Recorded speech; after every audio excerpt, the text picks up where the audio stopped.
আলোচনার বিষয় how to grow your business. বিজনেসকে আপনি কিভাবে বাড়াবেন, কিভাবে চালাবেন, কিভাবে রানিং করবেন। দেখুন, বিজনেস স্টার্ট করা আর বিজনেসটাকে রানিং করা কিন্তু এক কথা নয়। আমি জানি আপনারা অনেকেই আমাকে কমেন্ট করেছেন, অনেকে জানাচ্ছেন যে কাস্টমার ধরতে গিয়ে পাছার চামড়া উঠে যায়, কাস্টমার ধরতে পারি না। ইজি নয়, সত্যি কথা ইজি নয়। পৃথিবীর কোনো কাজ ইজি না। আপনি যাকে দেখে মনে করছেন যে সার্ভিসম্যান, সার্ভিস করছে, মাস গেলে বেতন পায়, কিন্তু সেই সার্ভিসটা পাওয়ার জন্য তাকে যে পরিশ্রম করতে হয়েছে সেটাও কিন্তু কম নয়। একটা স্টুডেন্টকে কম পরিশ্রম করতে হয় না। সহজেই আপনি সব কিছু জয় করে নেবেন এটা কখনো হতে পারে না। কারণ যে মার্কেটে আপনি নামছেন সেই মার্কেটে অলরেডি সেই বিজনেসটা আছে, কিন্তু অসম্ভব নয়। প্রথমে এইটা ভাবতে হবে, হ্যাঁ কঠিন বাট অসম্ভব নয়। আপনার মস্তিষ্কে এই বিষয়টি আপনাকে ভরতে হবে। বিজনেস রানিং করাটা কেমন জানেন? অনুরূপ নিয়ম অফ চাইল্ড। একটা বাচ্চা জন্মগ্রহণের পরে কিন্তু দৌড়াতে পারে না। প্রথমে সে বসতে শেখে, তারপর দাঁড়াতে শেখে, তারপর হাঁটতে দেখে, থপ পায়ে হাঁটে, হাঁটতে গিয়ে পড়ে যায়, আছাড় খায়, আবার ওঠে। এই করতে করতে সে একটা সময় দৌড়াতে একদিন আপনার আমার মতো পূর্ণ মানুষে পরিণত হয়। একটা বাচ্চা যেমন এই ধাপে গিয়ে প্রোগ্রেস হচ্ছে, একটা বিজনেসকে কিন্তু ঠিক অনুরূপ নিয়মেই বড় করতে হয়। আজই বিজনেস স্টার্ট করে আপনি হাজার কাস্টমার পাবেন না, বা দোকানে মাল সাপ্লাই করবো ভাবছেন, রাতারাতি হবে না। 5টি টিপস আপনাকে আমি দেবো, যে 5টি টিপস প্রত্যেকটা বিজনেসম্যানের মেনে চলা উচিত এবং পেশেন্স, ধৈর্য রাখা উচিত।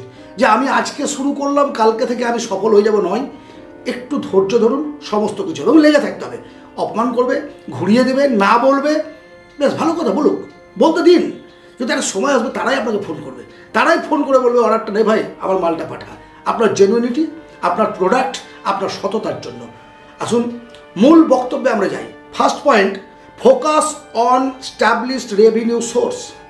আপনি বিজনেস করতে চাইছেন বা বিজনেস করছেন, 3 স্টেপ বিজনেসের মূলধন লাগে। 3 স্টেপ কেন?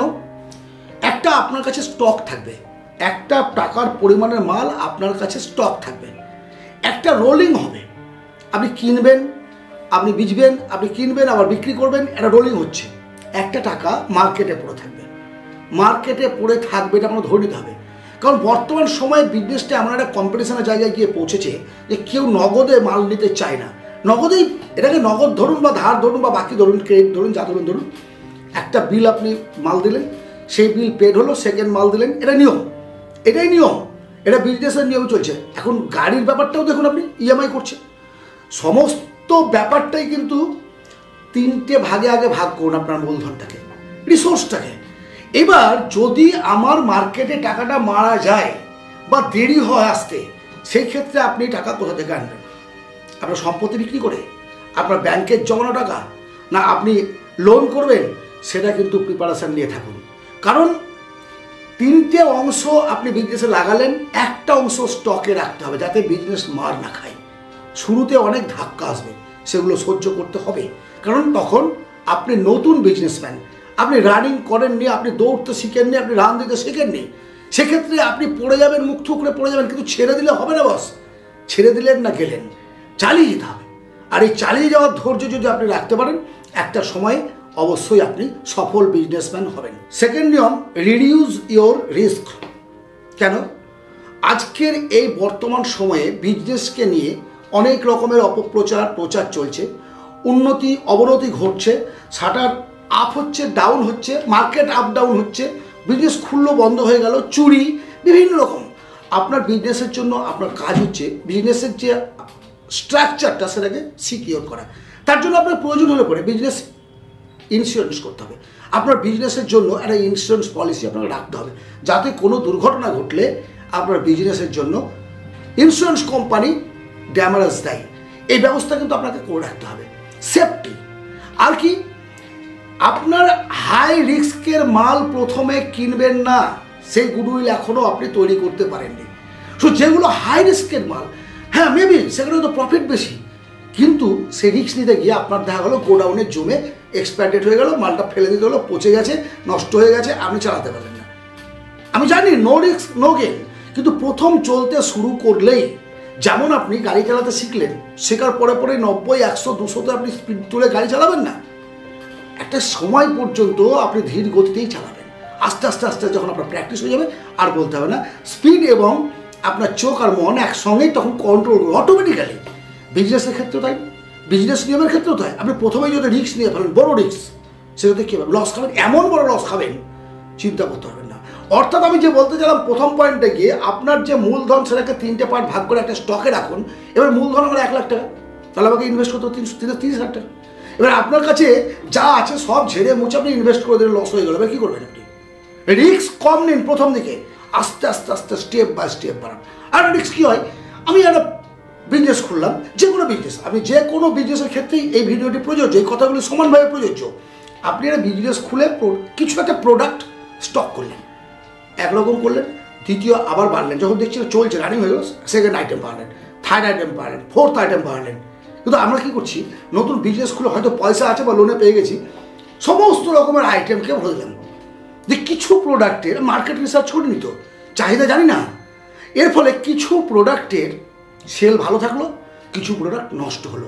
আমি অনেক ভিডিওতে বিজনেস মোটিভেশন যেগুলো আছে সার্চ করবেন, সঞ্জীব চক্রবর্তী বিজনেস মোটিভেশন, সেখানে কীভাবে সেল বাড়াবেন, কীভাবে রিসার্চ করবেন, সমস্ত কিছু আলোচনা করা আছে, সেগুলো দয়া করে দেখবেন। এখানে আমি আর ডিটেলসে বলছি না, অলরেডি সেই ভিডিওগুলো আছে। সব বিজনেসের ক্ষেত্রে মার্কেট রিসার্চ করে নিয়ে রিস্ক নিন, অযথা রিস্ক নেবেন না। Third important point, be adaptable. Adaptable means এখানে অ্যাকসেপ্টেবিলিটি বলছি না আমি, শুধুমাত্র বিজনেস মোটিভেশনের ক্ষেত্রে, বিজনেস ম্যানেজমেন্টের ক্ষেত্রে কথাটির অর্থ একটা দিক দিয়ে নয়। একটা বিজনেস কিসে চলে বলুন তো? মুখে। অর্থাৎ আপনার ভাষা, আপনার ব্যবহার, এগুলোর মধ্যে যেন একটা সংযম থাকে, মুখে মধু থাকতে হবে বিজনেস করতে গেলে।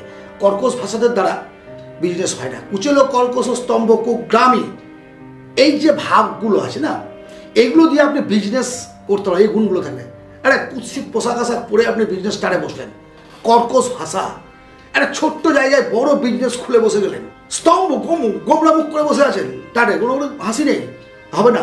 মুখে হাসি রাখুন, মৃদু ভাষী হন, কম কথা বলুন, প্রোডাক্ট সম্পর্কে সম্পূর্ণ জ্ঞান রাখুন, যেন প্রোডাক্ট সম্পর্কে আপনি সম্পূর্ণ বোঝাতে পারেন। আপনার প্রোডাক্ট বোঝাতে গিয়ে যেন অন্য প্রোডাক্টকে টেনে নিয়ে আসতে হয়। অমুকের প্রোডাক্টটা খারাপ তাই আমারটা ভালো না, আমার প্রোডাক্টের এই গুণ আছে বলেই আমার প্রোডাক্টটা ভালো, আপনি ওটা ব্যবহার না করে এটা করে দেখুন। That is a fact. এটা আমরা বিজনেস পলিসির ক্ষেত্রে অ্যাপ্লাই করি না বলে আমরা কিন্তু ফেল হয়ে যাই। কাস্টমার এসছে, যারা আমার কর্মচারী আছে, তারা মাল দেখাচ্ছে, বিক্রি করছে, যে মালিক ক্যাশে বসে আছে, টাকা নিল, ছেড়ে দিল, বিজনেস চলবে। অ্যাজ এ মালিক আপনার উচিত একটা কাস্টমারটা আপনার, আজকে যে কর্মচারী আছে কাল নাও থাকতে পারে, কিন্তু আপনার এই বিজনেসটা থাকতে হবে, রাখতে হবে ধরে। সেই কারণে আপনাকে কাস্টমারের সঙ্গে ডিলিং করতে অন্তত একটা দুটো কথা হেসে rules. Focus on your customer. আপনার যারা কাস্টমার আসছে, আপনি ভালোভাবে সার্ভে করবেন যে এই কাস্টমারগুলো দরিদ্র, মধ্যবিত্ত না ধনী, তাদের চাহিদা কেমন, তারা কী ধরনের পোশাক বা কী ধরনের ইমিটেশন, কী ধরনের গয়না, কী ধরনের গাড়ি ইত্যাদি ইত্যাদি চাইছে। কাস্টমারের ডিম্যান্ডটাকে আপনাকে ফুলফিল করতে। আপনি যদি 3 মাসের একটা রিসার্চ করেন যে কতজন কাস্টমার এসছে, কী তারা নিয়েছে, এটা বুঝতে পারলেন। 6 মাসে আবার রিসার্চ করুন, 1 বছর রিসার্চ করুন। কারণ উৎসব আছে, ঈদ আছে, বকরি ঈদ আছে, দুর্গাপুজো আছে, পয়লা বৈশাখ আছে, বিভিন্ন অনুষ্ঠানে বিভিন্ন রকম বিক্রি। তো কোথায় কী বিক্রি, আপনার চাহিদাটা কী আপনার দোকানে? কেউ শুধু পাঞ্জাবি কিনতে আসছে, শাড়ি কিনতে আসছে, ড্রাই ফ্রুট কিনতে আসছে। আপনি কাস্টমার ডিম্যান্ডটাকে বুঝুন, কাস্টমার সার্ভে করুন, কাস্টমারকে নিয়ে রিসার্চ করুন, তারা স্যাটিসফাইড কিনা, তারা আপনার সঙ্গে স্যাটিসফাইড কিনা, আপনার কথায় তারা বিশ্বাস রাখছে কিনা, আস্থা রাখছে কিনা, আপনাকে সেই বিষয়টি কিন্তু দেখতে হবে। আপনার সেলিং অফ ইউর প্রোডাক্টস, যখন কাস্টমারের হাতে প্রোডাক্টটা চলে গেল, সেকেন্ড টাইম যদি সেই কাস্টমারটা আপনার কাছে এসে থাকে, তাহলে অবশ্যই আপনি প্রোডাক্ট রিভিউ নেবেন, কাস্টমার কাছে রিভিউ নেবেন। দাদা, ওই কোম্পানির ওই মালটা আপনাকে দিয়েছিলাম, কেমন ছিল মালটা? এই কাস্টমার যে রিসার্চটা না, শুধু কাস্টমার কি চাই তা নয়, কিন্তু কাস্টমারকে আমি কী দিচ্ছি তার যে ফিডব্যাকটাও দরকার। কারণ আপনি যে কোম্পানির সঙ্গে কাজ করছেন, সেই প্রোডাক্টটি কেমন আপনি কাস্টমারের কাছেই খবর পাবেন। আপনি তো ব্যবহার করছেন না, তারা ব্যবহার করছে, এটা কি কমা মাল, চললো না, ইত্যাদি ইত্যাদি ইত্যাদি সব কিছু আপনি পাবেন সেখানে। ঠিক আছে, ভিডিওকন থেকে আইকন পর্যন্ত সমস্ত কাস্টমার কিন্তু ওরা রিভিউ করে, কাস্টমারের কথাবার্তা ভালোভাবে মন দিয়ে শোনে যে কেন খারাপ আপনি যুক্তি দিন, কেন ভালো সেটাও বলুন। কেন খেলো আপনার সুবিধা হলো যে পরবর্তী ক্ষেত্রে ওই প্রোডাক্ট আমি বিক্রি করবো না, বা এই প্রোডাক্টটাকে আমি পার্মানেন্টলি রাখবো। সো আপনাকে এটা করতে হবে। সর্বশেষ যে কথাটি আমি আপনাদের বলতে চাই সেটা হচ্ছে, আপনি বিজনেস করুন বা সার্ভিস করুন, ইনভেস্ট ইন ইয়োর সেলফ, নিজের ওপরে ইনভেস্ট করুন। আপনি বিজনেসে ইনভেস্ট করলেন, বিজনেসটা চালাবে কে? আপনি চালাবেন তো। ওই যে বিজনেস সংক্রান্ত জ্ঞান আপনি পাবেন কোথায়? তার জন্য হয় আপনাকে কোনো লেখকের ভালো বই পড়তে হবে সেই বিজনেসে, অথবা কোনো সফল বিজনেসম্যানের আন্ডারে 1 বছর 3 মাস 6 মাস আপনার যতখানি নেওয়ার ক্ষমতা নিয়ে তারপরে আপনি ওই বিজনেসে ঢুকবেন। অযথা আপনি কারোর দ্বারা অনুপ্রাণিত হয়ে বিজনেস করবেন না। আমি বারবার অনেক ভিডিওতে বলেছি, কারো দেখা দেখি বিজনেস করতে যাবেন না। ওর স্টেশনারি দোকানটা ভালো চলে, অর্থাৎ তার পাশে গিয়ে আমিও স্টেশনারি দোকান করবো, আমারও চলবে। একজনের কাপড়ের দোকান ভালো চলছে মানে আমিও করবো কাপড়ের দোকান ভালো চলবে। যে আপনি কী করলেন, কাপড়ের দোকান যেখানে আছে সেখানে কম্পিউটার শোরুম করে বসলেন, বা কম্পিউটার শোরুম যেখানে আছে সেখানে গিয়ে কাপড়ের দোকান করে বসলেন, কী হবে ব্যাপারটা? আপনি কোনটা বোঝেন এটা বুঝতে হবে। আর বোঝার জন্য আপনাকে নলেজ সংগ্রহ করতে হবে। এটা এমনি এমনি হবে না। সেটা আপনি ভিডিও দেখে নলেজ সংগ্রহ করুন, মার্কেট রিসার্চ করে করুন। মার্কেটে প্র্যাকটিক্যাল নলেজটা সবচেয়ে গুরুত্বপূর্ণ। কারো আন্ডারে কিছুদিন ফ্রি অফ কস্ট যদি পয়সা নাও দেয়, আপনি সেখানে গিয়ে বসুন, ভাই আমি 3 মাস 6 মাস তোর আন্ডারে থেকে ট্রেনিং নেবো, আর তুই আমাকে টাকা দে না দে আমি প্রতিদিন আসবো, তাহলে বুঝতে পারবেন। বিজনেসটা বুঝতে হবে, এটা বোঝার ব্যাপার, অ্যাপ্লাই ব্যাপার। আর কিছুই জানলাম না, আমি একটা বিজনেস খুলে দিয়ে কাস্টমার খুঁজে বেড়াচ্ছি, কাস্টমার নেবে না ভাই, নেবে না, কাস্টমার ব্যাপার নেবে না। যদি সত্যি ডেভেলপ করতে চান, বিজনেসে উন্নতি করতে চান, এই 5টি নিয়ম মনে রাখুন এবং এগিয়ে চলুন আগামী দিনের দিকে। দেখবেন সুন্দরভাবে আপনি বিজনেসটা চালাতে পারবেন। আজকের এই আলোচনা যদি আপনার ভালো লাগে অবশ্যই একটা লাইক শেয়ার করবেন, সাবস্ক্রাইব করবেন। আপনারা এতদিন আমার সঙ্গে আছেন, আর তাই অনুপ্রাণিত হয়ে আজও আমি নতুন নতুন ভিডিও আপনাদের সামনে নিয়ে আসতে পারি, বিভিন্ন রিসার্চ থেকে, মার্কেটিং রিসার্চ থেকে। আর যারা মনে করেন যে আমি শুধু ঘরের মধ্যে বসে থেকে ভিডিও বানাই, না বস, সকাল থেকে সন্ধ্যে পর্যন্ত, রাত্রি 10টা 11টা পর্যন্ত আমি বিভিন্ন কাজের মধ্যে লিপ্ত থাকি। তারই আগে একটা ভিডিও রেকর্ডিং করে দেওয়াটাই আমার কাজ, আর কিছু না। পরবর্তী পদক্ষেপ অন্যভাবে তৈরি হয়, সেগুলো সব একসময় আলোচনা হবে। ভালো থাকবেন, পরবর্তী ভিডিওতে আবার কথা হবে। ধন্যবাদ।